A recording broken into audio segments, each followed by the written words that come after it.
Welcome to the Sales Lead Dog Podcast, hosted by CRM technology and sales process expert Christopher Smith, talking with sales leaders that have separated themselves from the rest of the pack. Listen to find out how the best of the best achieve success with their team and CRM technology. And remember, unless you are the lead dog, the view never changes. Welcome to Sales Lead Dog. Today I have joining me Ray Ruemmele of Kudelski Security. Ray is the Vice President of Sales Americas for Kudelski. Ray, welcome to Sales Lead Dog. Well, thank you, Chris. Looking forward to the discussion today. Yeah, it's going to be a lot of fun. So, Ray, tell me a bit about Kudelski Security, what you guys do. Sure. Well, we're part of the Kudelski Group. So the Kudelski Group has a long and rich heritage. We actually began about 80 years ago. The founder named Kudelski. Interesting story, Stefan Kudelski and his family, they flee Poland during World War II. Ends up in Switzerland, while at the Swiss Institute of Technology develops a portable tape recorder. Takes the tape recorder to market, becomes wildly successful. That's the first commercially viable portable tape recorder. Basically, I'm out here in LA. Folks know the Kudelski name better because it changed the way movies are made. All of a sudden, they could make movies remotely, right, and have the sound instead of just dumping that in the studio later. Well, if you go to our headquarters in Chicago, you'll see Oscars and Emmys for movie sound under the old recording business. But about 60 years ago, the folks in Hollywood said, "Hey, Stefan, we've got this new problem. We've got this thing called cable TV. We're worried about our piracy of our signals and folks not paying for the service they should be. And I know you've got all the Swiss engineering talent down there. Can you do more for us?" So they went to work in a bifurcated approach of smart silicon encryption. And smash cut to today, we're the global leader in digital content protection. We protect $100 billion a year in digital content. And that's our digital content protection business. I'm part of our cyber business, relatively new in Kudelski terms, in that we've been around since 2012. We came to the US in 2016. And we're a full-range cybersecurity consulting bar, premier services around managed detection, response, and any level of advisory services that our clients need to help mature the security posture.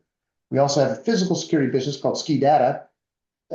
If you're going in and out of a parking garage with arms that go up and down or turnstiles to a sporting stadium, next time you look, you might want to thank us as you're paying that fee. That's part of us too, that's Ski Data. And then we've got an IoT business, which is interesting. We've got a product called Recover. A lot of the auto dealers, rental car agencies use it to help track their inventory and be smarter and more efficient about how they go to market there. We also have a K-Trust product that is out for luxury goods. It helps, basically maintain the propriety and chain of custody and originality of luxury goods folks are paying for.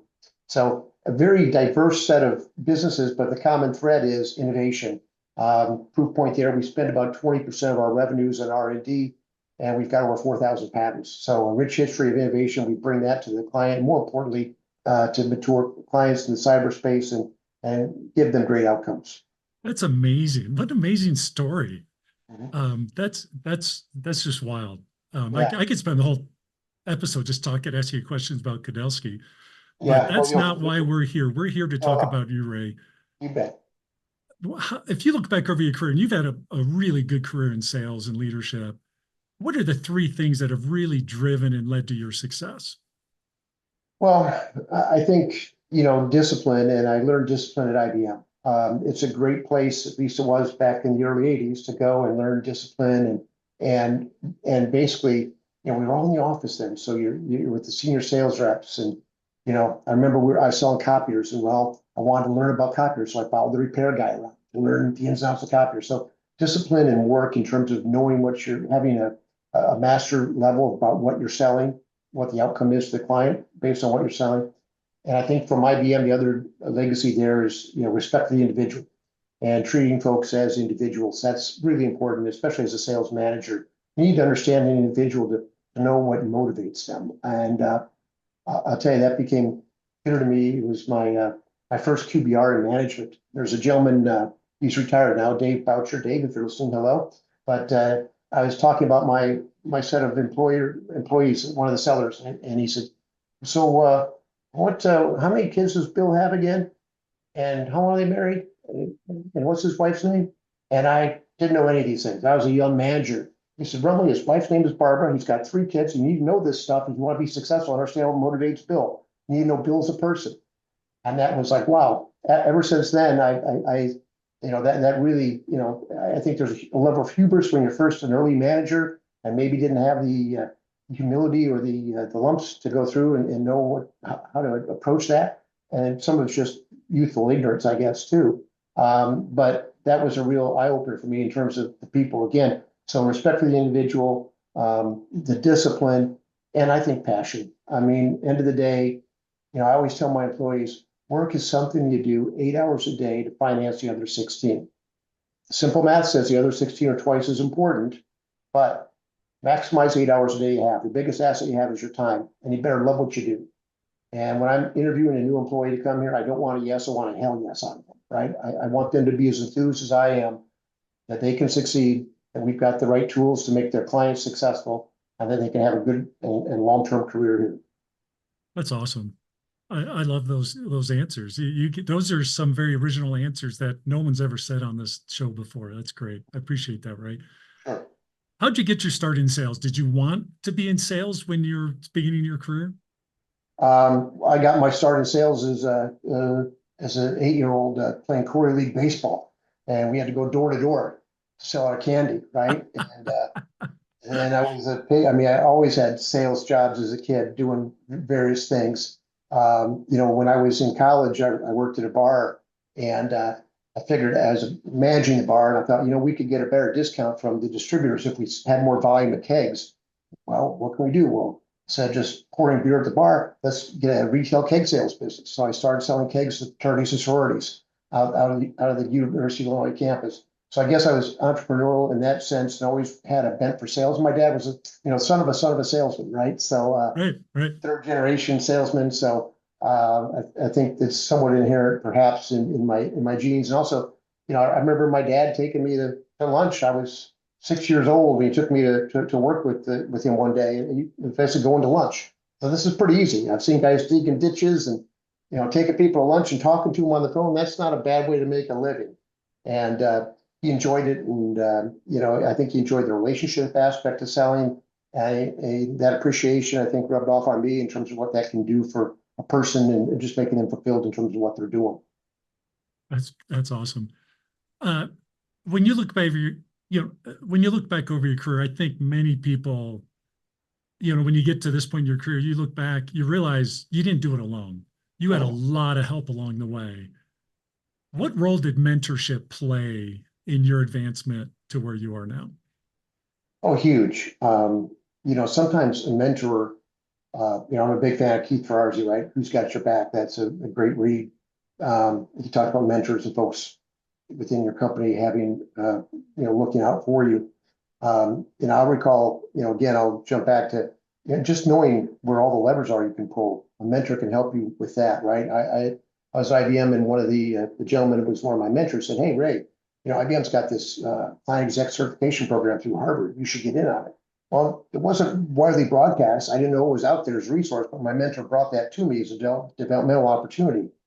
And, you can lead a horse to water, but I really enjoyed that. I thrived on that. I really got a lot out of it. And so I think having a mentor and making your intentions known to the mentor, echoing to everybody out there in terms of what you want to do from a career perspective. It shouldn't be a surprise to anybody if you want that next job. You need to be forecasting and telegraphing that in every conversation you had, every moment you have with an internal stakeholder, be it a peer or up level from a management perspective, is a moment of truth. If you ever gone to that's a Marriott term, right? As a salesman, we spend a lot of nights in Marriotts. And if you ever gone in and out of a Marriott, going down the hall, and the cleaning person may be in there with a cart in the elevator, they come out, well, they say, "Hello, how are you?" It's a moment of truth. They greet you.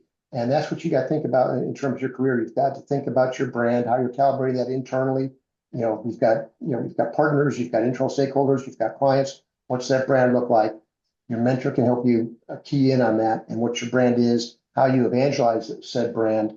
And I think just making you more acutely aware of the opportunities that are out there for you from a professional development within any organization you're in. They're all out there. You just got to ask. Yep. Now, you mentioned something I want to hone in on. You can lead a horse to water. I think a lot of people, especially early in their career, like, oh, I want to get a mentor, but they may not necessarily be open to what they hear. What advice do you have for someone that's, seeking, or maybe they're in a current mentorship and maybe not getting out of it what they are expecting? Well, I think you've got to have a mentor that's right for you. So as you're looking at it, I know, my wife's a CRO. She's got women mentors in her network, in her company, outside of her company. I mean, when you think of mentors, everybody's got this construct that mentor has to be in your company. Oh, no, no. I mean, a mentor outside your company is almost better. Yeah. Got a gentleman that I mentor, and I'm part of his board of directors, right? Right. So he's got a cadre of folks. He's got somebody that's a sales leader. He's got somebody that's in finance. He's got somebody that's, in security in a client location. So he's got this broad perspective on things within his board, his board of directors, his personal board of directors. And I think having that and thinking about it a little bit outside the box. Everybody thinks of mentor as somebody in their company, but it's really not. And it could be formal or informal. And I will tell you, people are always receptive. Just ask. I mean, I've had folks hit me up on LinkedIn. Hey, listen, I want to learn more about cybersecurity. I'm happy to take a call and give somebody 15, 20 minutes if they're asking to try and get to a good place. Right. People are very receptive to that. I reached out to CEOs of companies and just made a request for 15 minutes. You don't ask for an hour, but ask for 15 minutes. Yep. People are very generous with their time, especially as you get hired in organizations. They got there, they understand and appreciate that they need to pass that along. And most of the folks that are up in the upper strata of organizations have been helped along the way. They're anxious to pay that back. Yep. That's I think the key thing on the mentor piece, and just finding, again, somebody that's right for you. And the way you receive the feedback and take the feedback, you can't take it personally. I mean, you've got to step out of your body a little bit and think of this as a role you're playing, and how can I be a better whatever, right? And just take that in, internalize it, recognize it's coming from a good place, and try and see through how you connect the dots to get there and drive those behaviors that you're being coached up on. Yeah. I know in my world as an entrepreneur, I've been an entrepreneur most of my career. I've never had another entrepreneur say no to me when I reach out and said, hey, can I have 15 minutes of your time, or can I take you to lunch? I need to pick your brain about something. People are all, more often than not, so willing to help you. You just have to have the courage to ask, but you also have to come prepared. And so can you talk about that when you do get that meeting? What should they be doing to prepare for that 15 minutes? Well, ideally, before they've asked for the meeting, they have a bit of a context of who they're talking to and what they want to get out of it, right? Yep. I mean, if it's somebody from a finance perspective, hey, listen, I've got I've got this new product or solution. I need to figure out how I position it to the C-suite. And are the financial levers I'm doing here, are these appropriate for this industry? I mean, it's almost an industry level, by the way. Oftentimes, we're selling, trying to figure out the soft spots. So again, have a context of what you're trying to get out of it. But the other piece too is, with gratitude, right? You always want to be grateful and humble. But also, I think it's interesting to also at the end of the call say, I appreciate your time. I appreciate what you've done for me. Is there anything I can do for you? Offer that back, and you'd be surprised. Sometimes they may come back. I've had a few folks come back to me and say, hey, listen, you know what? I've got a nephew or a niece that needs to know about this or that, or we need somebody. I'm working with this nonprofit, and I'd appreciate if you guys could come talk to them. I mean, be ready to give back. Yeah. Go there, looking to receive, but be ready to give back. This is there's karma and there's balance in the universe. So just be ready to leverage both ways. What were some of the ways mentors have pushed you, maybe that you weren't expecting, but was really helpful? Yes. Well, I think to get out of my comfort zone. Folks have a tendency to, run the same plays they've run because they've worked for them in the past and got them where they were, but maybe not to the next level. So be ready to push yourself and get out of your comfort zone. I had a decision point at one time in my career. Well, I've got sales, I want to take on operations as well. And there's some downside to that and a bit of a distraction, also some synergies. And so I had several conversations with folks internally and externally to my personal board of directors. And they said, hey, listen, this will help you make you more well-rounded. And while as it might seem out of the realm of what you want to get to, having that in context and part of your background is going to be helpful. and also just working with a different set of people. By the way, it was immensely helpful. I mean, the more you can get, the better you understand the way an organization really works. Yeah. You know, an organization is really nothing more than the creative genius and collection of the talents of the team, and how will we monetize that and bring that to market in the context of value for our clients. So understanding more of the team and taking on broader responsibilities, don't shy away from it. Use it as a learning opportunity. Yep. What's your strategy for building your team? Well, it's a great question because over time it's changed. And I think that's important. One of the challenges or the opportunities with COVID is, with my interview process, right? It's all virtual now. It used to all be on the phone and maybe meet in person, but now it's all virtual and we can have panels. I mean, I was on an interview panel this week and it was like 9 of us in this panel, which is interesting. But one of the questions I ask folks is, how has your sales approach changed since COVID? And they say, oh, it's the same. Whoa, red flag, red flag. The world's changed. Our clients are going for the best athlete available. They're decentralized. They're all over the place. Nobody's going to an office anymore. If you're not, how are you rehearsing? How are you acting? What discipline do you have around setting up a meeting that's repeatable and impactful for each client to make them feel like it's customized? The beauty of it is we have more time. We're not I'm out here in LA. I'm not on the 405 or the 101.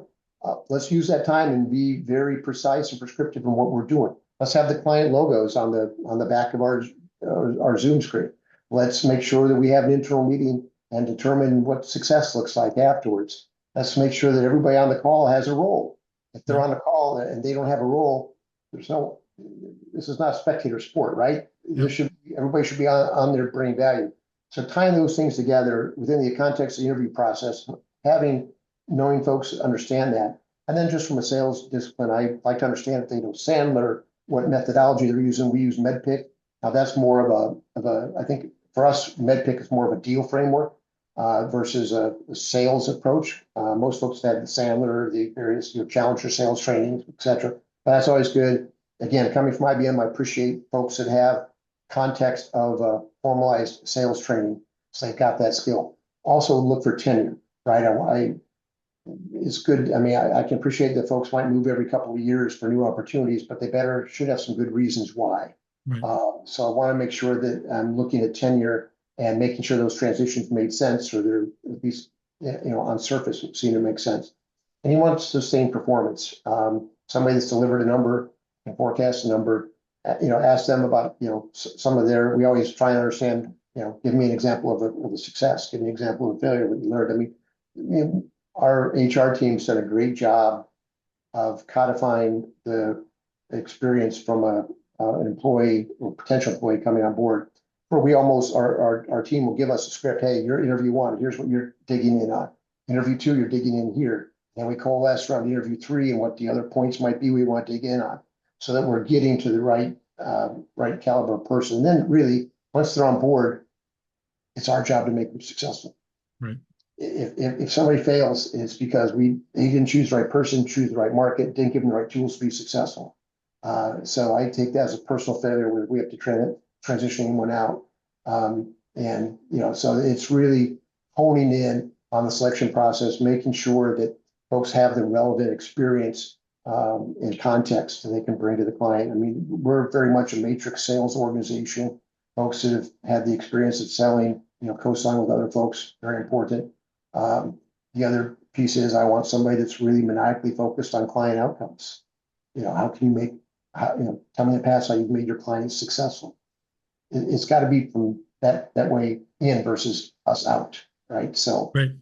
To me, that's an important barometer. So we just try to be very prescriptive in the process, try and hire to a profile with success, tenure, relevant industry experience.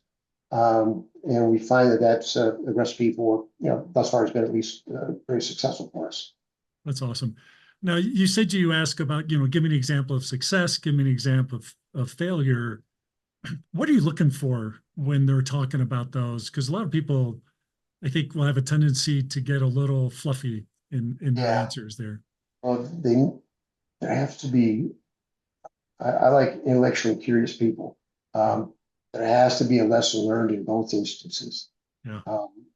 And when they're talking about their success, I better hear about the team and how it's not all them. We don't need, it's a we, not an I. This is a team sport. We had the great solution for the client. We prepared, we did, that's important. And then in the failures, there should be more I. I mean, those should be more introspective and detail. And by the way, what's the lesson? What's the behavioral change post that? And how has that driven your success beyond that failure you're talking about? Because we all have them, right? Yeah. How do you leverage failure within your organization as an opportunity? Yeah, I think that, we celebrate wins. Everybody loves the win wires. Yep. But, a loss review to me is almost as more meaningful.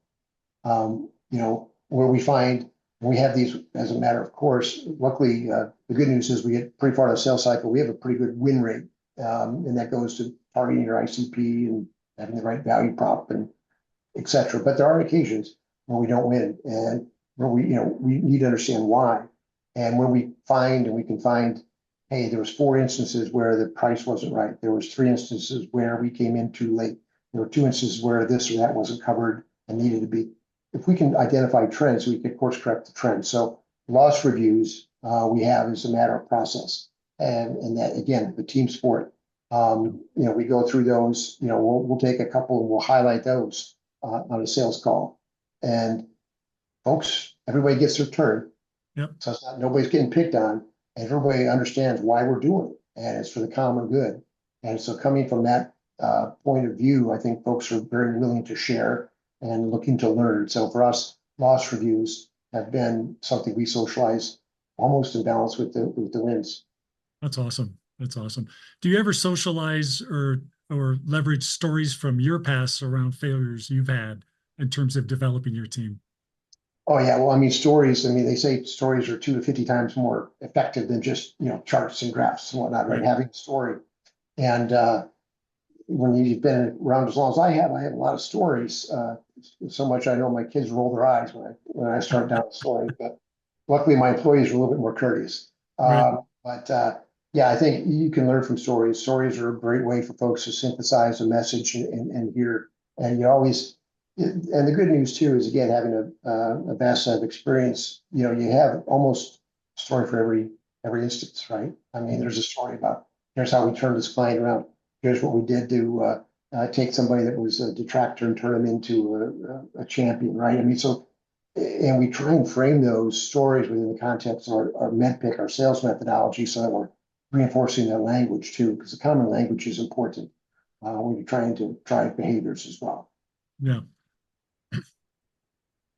When you are working on your overall strategy as the corporation, what is your role in aligning, or your strategy role, whatever, in aligning the efforts of your team to drive and support that strategy? Because that bottom line, that's what everything's coming down to. But when the market, everything's changing so fast, how do you manage that in your role?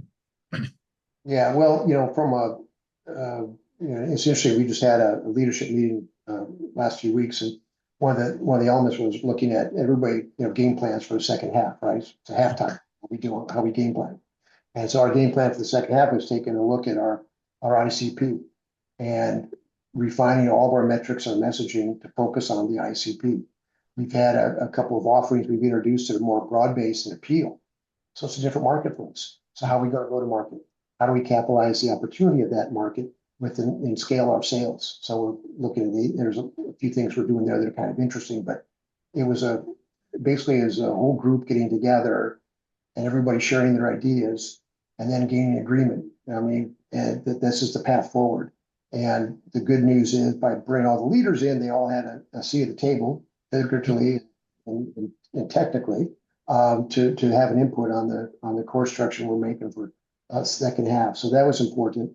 But it's not just the sellers, right? It's who's the folks that actually own the offerings were part of this discussion as well, because they're the subject matter experts get brought in oftentimes to help us close things. They're the ones that are crafting the offers, right, from our cybersecurity suite of services to make sure that they're on point with our client needs. And so having an alignment there, between be it technology, be it subject matter experts, whoever, but everybody's got to be together and what the end goal is and what our priorities are for the second half. So And there's an element of tweaking on commissions and things you can do from incentive to support that as well, quite obviously. So we pull those levers where we can as well. I love that you talked about ICP. I'm shocked, I've been doing this a long time. I'm shocked how many companies that we go into and we ask, tell me about your ICP, and I just get a blank stare back. Where they're like, well, we're going into this market, or we're going into this market. And I'm like, yeah, we're going to need more than that, so, how often do you guys revisit your ICP? Is this something you do on a regular cadence? Well, we had this new offering with our managed security service that, really we've been working on for a year. We introduced about 9 months ago now, and we've had great success with it. But we recognized that the offering, again, was more broad-based. And so we had to come up with some ways we can address that within the market, right? How we scale our sales force to get the message out. There's a few tactics that line up to that, but I won't get into specifics. But that was the need to revisit the ICP. Right. So and the whole ICP thing is interesting too in sales. I mean, if you look at the traditional sales funnel, it's a funnel like this. Yeah. But really these days, it almost is more like this, and then it's a bow tie. Because you're selling, you get there, and once you got the client there, once you onboard them, that's the key thing. Successful outcomes. Once they're onboarded and you've had good outcome, they'll reference you to, you can have a reference business. You can sell wider and deeper within the set account, earn the right to compete for more business. And so that exponentially grows the funnel. I mean, we look at onboarding client success as a key component of our go-to-market and our ICP. When we're working with these folks, sometimes they, at an individual level, your champion may be somebody that's looking to get promoted. So how do we make them successful, right? Yeah. And so, we make sure that we're highlighting them on the project calls is key to the success of what we're doing together. And we try and promote those folks internally, the folks that have helped us along, the folks that we're trying to turn into advocates for us very aggressively within the onboarding process, within the execution of our work. And it works out well for everybody. Again, it's keeping the right focus in the right place. Yeah, exactly. I talk about that all the time. That's a real passion of mine, that, hey, the sale doesn't end when it's closed as one. It's just beginning, because that's like this much of this big of a relationship, that there's a whole bunch of other opportunities and things that if you're delivering what you promised, and you're doing really good at that, there should be a whole bunch of revenue following. Absolutely. And that's what you're after. That's the big dollars. Yeah, those are the dollars. Those are the profitable dollars. That's the scale dollars. That's ringing the bill, the commissions for your reps. I mean, it's all goodness comes out of that. Yeah. But it starts with the client being successful. Exactly. It all begins there. When you look back in your transition to leadership, I'm kind of going back in time here. What were some of those hard lessons that you learned early on that you're still leveraging today? Mm-hmm. Well, I think, just making sure, I mean, as a sales leader, you're responsible for numbers, and, you want to be authentic in the numbers you're representing. And just because they want to hear a number doesn't mean that's the number you need to put out there. Right. You've got to, Lou Gerstner used to say, you don't get points for predicting rain, you get points for building an ark. Right. I was in a meeting. I'm going to say that to one of the SVPs. I thought, ooh, that's a good one. That is a good one. I'm going to use that one. You call back quarter early, great, but what are you going to do to fix it? Right. So there's this, component of that. So I think being authentic with the numbers, having integrity with the numbers, and making sure you're coming from a place that's, you can't be lazy about it. I mean, you can't. It's not just the output of the CRM. You're assuming the hygiene's great. I mean, what's the downstream process? How up and in it are you to recognize that this deal is a commit? It's really a commit. So there's a lot of homework to be done to make sure that you're accurately representing what you think is a realistic outcome for your team. And I don't know that I ever had a bad outcome there per se, but I mean, there are times where things fall out. It happens to everybody, but I think it was always governed from a place where it wasn't, a finger in the wind. It was a quantified or qualified approach. So that's a big one, because end of the day, no one wants surprises. Right. And then I think also the lesson learned, I think early in my career, I probably, some of my hiring decisions could have been better. I think hiring to a profile and trying to find what that, we talked about that earlier, what success looks like is important, because taking a flyer on somebody because you like them never seems to work out. So being disciplined in your hiring approach. And then I think the other piece is just consistency. What's the message? How are we recognizing people? How are we inspecting what they're doing? You've got to be consistent, and consistency through your messaging as a leader, your messaging to your clients is important. And I've seen the great leaders I've seen and had the experience, the pleasure to work with, have all been very consistent over the years. Yeah. Now, there's quite a few things. I'm sorry, cut you off there. What was that? I say approachable. You want to be approachable. Okay. Yeah, big time. Yeah. You've mentioned several things that to really be successful, your technology has to be aligned with that outcome that you're trying to drive. And that requires a good CRM. So when it comes to CRM in general, do you love it or do you hate it? Well, I think it's, I'll put me on the love side. And I think it's all about preparation and execution. We've actually just went through a CRM transition, and a lot of hard work, a lot of people in a very much of a teaming fashion. We came out of it pretty well, and we're making improvements every day. That's the thing about CRM. I mean, needs the business change, offerings change. There's got to be tweaks.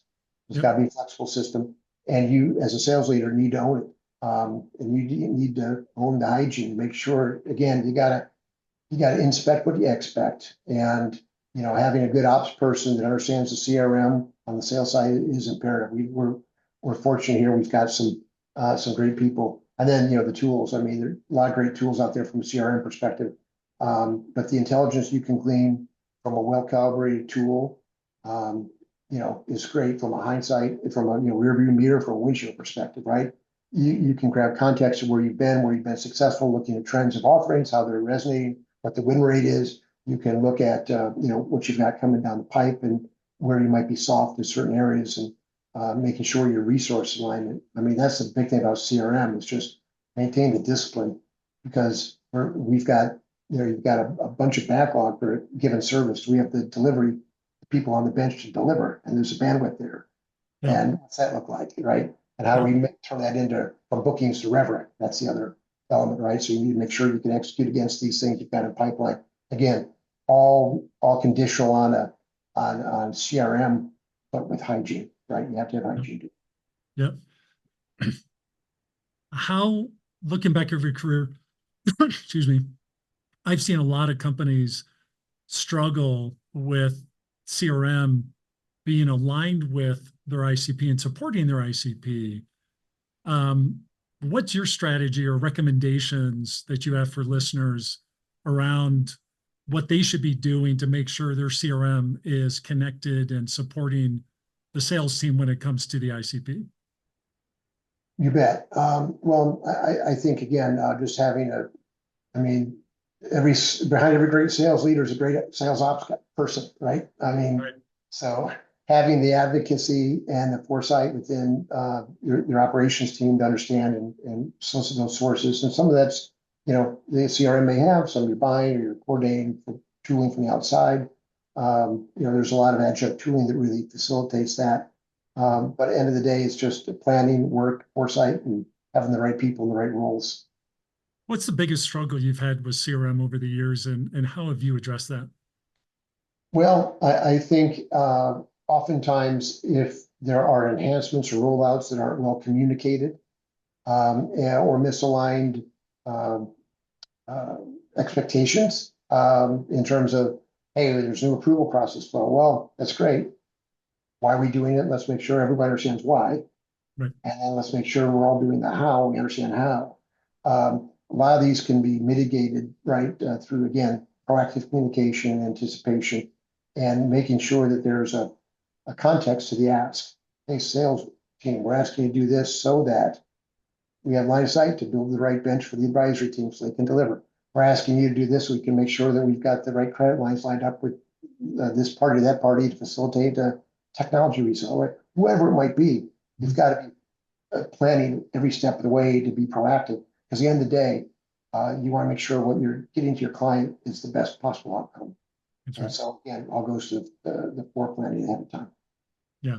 There's so much. I think a lot of times salespeople don't understand how many decisions are made downstream from them and that are reliant upon the data that they're, managing within CRM. It's a ripple effect. And so Sure. if you're not managing that, if you don't have a plan, if you don't have structure in place to make sure that you've got quality data in your CRM, you're starting from a serious disadvantage right from the You're in beginning. trouble. Yeah, you're in trouble. You're behind the game before the whistle blows you. Yeah, Yeah. it's tough. Yeah. Yeah. Ray, we're at our time here on Sales Lead Dog. It always goes by so fast. Sure does. It has been awesome talking with you here today. If people want to reach out and connect with you, if they want to learn more about Kudelski Security, what's the best way for them to do that? Well, great. Yeah, hopefully you will. It's a great place to work, and we're great with clients, and our solutions are best of breed. Just please hit me up on LinkedIn. That's fine. That's awesome. So we will have Ray's his link to his LinkedIn profile in our show notes. Be sure to check that out. You can get those at impellercrm.com/sales lead dog, where you'll get not only show notes for this episode, but all the 100+ episodes of Sales Lead Dog. So be sure to check that out and subscribe so you get all our future episodes. Ray, thank you so much for coming on, and welcome to the Sales Lead Dog Pack. Thank you, Chris. Great time. Appreciate it. As we end this discussion on Sales Lead Dog, be sure to subscribe to catch all our episodes. On social media, follow us on LinkedIn, Facebook, and Instagram. Watch the videos on YouTube, and you can also find our episodes on our website at impellercrm.com/Sales Lead Dog. Sales Lead Dog is supported by Impeller CRM, delivering objectively better CRM for business, guaranteed.